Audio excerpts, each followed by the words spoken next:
Bienvenue sur la chaîne Les critiques littéraires du gymnase. Alors, aujourd'hui, avec mes camarades, on va te présenter le thème Les régimes autoritaires européens au XIXe siècle.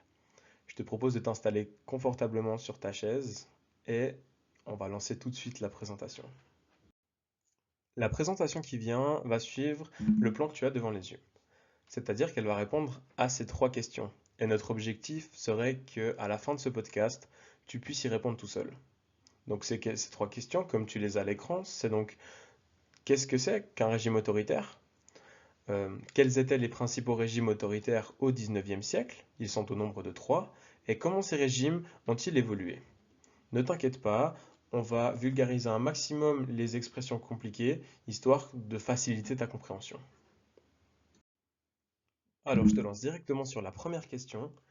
Qu'est-ce que c'est qu'un régime autoritaire? Alors, un régime autoritaire, en fait, c'est un régime politique avec une personne au pouvoir. Et cette personne va utiliser divers moyens pour chercher la soumission et l'obéissance de la société. Donc, cette personne qui est seule au pouvoir et qui fait ce qu'elle veut, euh, elle va aussi être soutenue par l'aristocratie et l'armée. Donc l'aristocratie, c'est quoi? L'aristocratie, c'est les riches, et l'armée, eh ben, les forces de l'ordre. C'est-à-dire qu'une personne qui est au pouvoir, qui a tous les pouvoirs, et qui fait ce qu'elle veut, peut imposer son idée et sa manière de faire par la force si la société ne veut pas l'écouter, vu qu'elle est soutenue par l'armée. C'est un régime autoritaire, en fait, c'est l'inverse d'une démocratie. Démocratie, tout le monde a son mot à dire, alors que dans le régime autoritaire, c'est plus compliqué. Tu as la définition devant les yeux si ça t'intéresse. Tu peux mettre pause et en attendant, moi je vais continuer sur la suite de la présentation. Bon, on va directement passer à la deuxième question. Donc, quels étaient les régimes autoritaires au XIXe siècle? Et ces régimes, ils sont au nombre de trois. Nous avons pour commencer la Russie, ensuite l'Autriche-Hongrie et pour finir l'Allemagne. Le régime autoritaire russe. Se considérant comme l'État le plus puissant d'Europe depuis 1815, la Russie découvre un retard suite à la défaite de Crimée. Jusqu'en 1855, la Russie vit dans l'illusion qu'elle domine une Europe de plus en plus révoltée.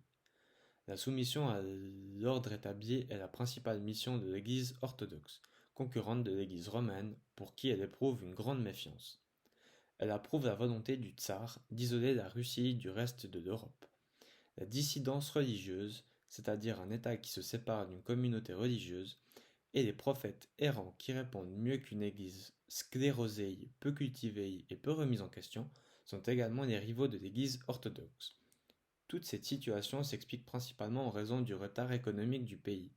L'agriculture est la base de l'économie et l'industrie se résume aux fabriques artisanales de grands domaines et les moyens de transport sont faibles. La société est dominée par les nobles qui se rendent de temps en temps sur les terres des paysans pour appliquer leur pouvoir administratif, économique, judiciaire ou encore militaire. L'absence de propriété et de jouissance de leurs terres freine tout progrès agricole en termes de qualité de terre et de méthode de travail. Tant que Nicolas Ier est au pouvoir, la voie des réformes est étouffée. Cependant, la guerre a montré les failles d'un système bureaucratique, le manque de transport ou encore la faiblesse industrielle du pays. Mais même après ça, aucune réforme n'est concevable pour les dirigeants russes. En 1858, le tsar libère les serfs des paysans de l'État et leur accorde le droit de propriété de leurs terres. Suite à cette décision, une grande partie de nobles expriment leur mécontentement, eux qui perdent une importante main-d'œuvre gratuite. Une réforme de l'enseignement plus ouverte et libérale prend finalement place en 1864. La justice, elle, est réorganisée comme les modèles français et anglais, c'est-à-dire indépendante de l'administration, les juges sont inamovibles et les débats sont publics. En 1874, une armée nationale est créée sur le principe de service obligatoire durant 6 années. Cette réforme organisée par Alexandre II trouve rapidement ses limites et soulève des espoirs démesurés auprès de la population. Un appel à la jeune Russie est créé, appelant à une révolution violente aboutissant à une république démocratique. L'incorporation dans l'armée décidée par Alexandre II en 1863 de la jeunesse urbaine qui, à ce moment-là, est le fer de lance du mouvement libéral. Cette décision provoque l'insurrection, c'est-à-dire un soulèvement qui vise à renverser le pouvoir établi. L'armée russe, privée d'appui extérieur, est rapidement écrasée par les troupes du général Mouraviev, avec l'aide de la Prusse, au prix de 30 000 morts et 70 000 déportés. Passons tout de suite à l'Empire austro-hongrois. Alors, première chose à savoir, c'est que l'Empire austro-hongrois ne s'appelait pas dès le départ l'Empire austro-hongrois. Au début, ce n'était que l'Empire d'Autriche et il était dirigé par François-Joseph Ier de Habsbourg, l'empereur. C'était un peuple mal unifié et t'imagines bien qu'avec un peuple mal unifié, l'évolution avance de différentes manières. Il y a une partie de l'Empire dans laquelle est arrivée l'industrie, l'urbanisation et la bourgeoisie. Et une autre partie où l'aristocratie foncière primait en fait. C'est l'aristocratie foncière, c'est la richesse en rapport avec les quantités de terres et de biens que tu as. Mais un traité vient bouleverser l'organisation qui va transformer l'Empire d'Autriche en une double monarchie. Donc c'est l'Autriche-Hongrie. Il a été fait en 1867 et donc François-Joseph reconnaîtra la liberté de la Hongrie. Une fois que les problèmes entre 1859 et 1867 sont passés, les Habsbourg vont s'efforcer de moderniser l'économie, car conscients de leur retard à cause de la double monarchie sur les États industriels européens. Mais la partie hongroise de l'Empire, la Translétanie, elle reste un État agricole dominé par les Magyars. Les Magyars, c'est les grands propriétaires, avec comme plus grande agglomération Budapest, la capitale d'environ 700 000 habitants en 1900. Pour la Cislétanie, la partie autrichienne de l'Empire, la politique reste dominée par l'empereur qui conserve le contrôle sur les ministres et peut gouverner par ordonnance. En raison de cette vie politique, une opposition libérale voit le jour et réclame la démocratie d'un système que les conservateurs catholiques approuvent. Mais ce débat plutôt classique sera plus difficile en raison de l'agitation des différentes nationalités au sein de l'Empire. Toutefois, une seule nationalité ressort, les Tchèques, qui sont bien plus organisés et influents. Mais même face à ces problèmes, François-Joseph ne cessera d'opposer les nationalistes et les libéraux pour les neutraliser réciproquement au prix d'une ligne de conduite un peu hésitante et parfois contradictoire, qui ne sert au final qu'à préserver son pouvoir et l'unité de ses États.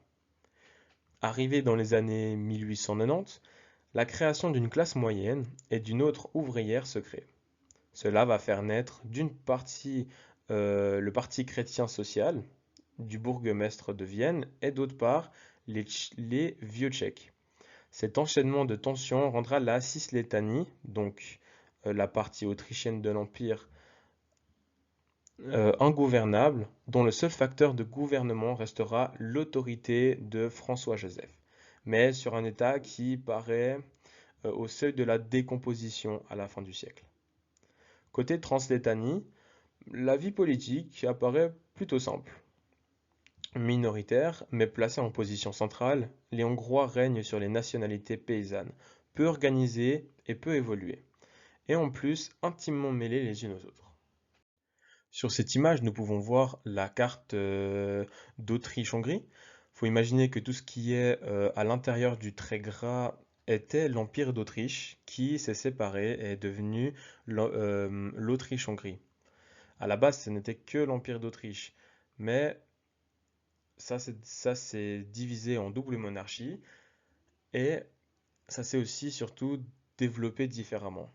Comme je l'ai dit avant, l'Autriche était beaucoup plus développée que la Hongrie en raison de l'arrivée de l'industrie, etc., alors que l'Hongrie était plutôt restée sur l'aristocratie foncière. L'Allemagne. Donc tout d'abord, l'Empire allemand a plus une structure fédérale car elle regroupe 25 États souverains, empire des principautés et des villes qui pour tous gardent une forme d'indépendance dans de nombreux domaines. Les principaux domaines qui sont à la main de l'Empire sont l'armée, le commerce, douane, etc. Un empereur règne sur tout ça qui détient le pouvoir exécutif avec l'aide du chancelier. Quant au législatif, il est partagé entre le Bundesrat, délégué des États, et le Reichstag, élu au suffrage universel. Les caisses du gouvernement sont limitées.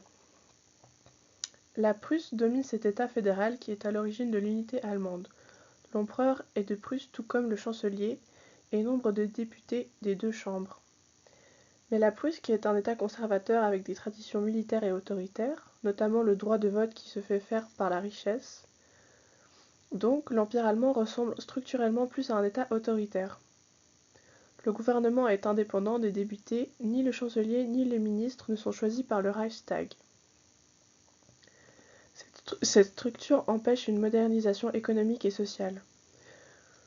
Tout cela va faire apparaître plusieurs partis politiques, les conservateurs qui sont des riches propriétaires terriens, les national-libéraux qui sont la bourgeoisie industrielle et qui cherchent à mettre en place un régime parlementaire à l'occidental.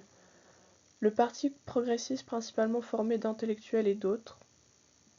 Mais il y a surtout le parti le plus menaçant qui est le parti ouvrier social-démocrate qui se forme en 1875 en fusionnant les marxistes et les réformistes qui sera poussé par l'industrialisation.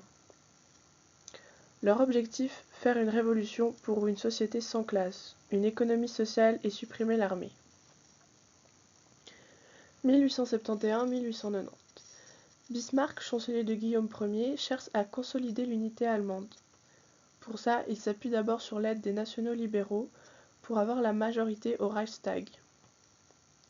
Grâce à cette alliance, il pourra mettre en place la monnaie unique, différents impôts et des monopoles sur de nombreux produits pour enrichir les caisses, entretient une immense armée, poids et mesures nationales et agrandissement des voies ferrées. Il fera en même temps la guerre aux catholiques, rendant l'État laïque, enlevant l'autonomie de l'Église et permettant le mariage civil.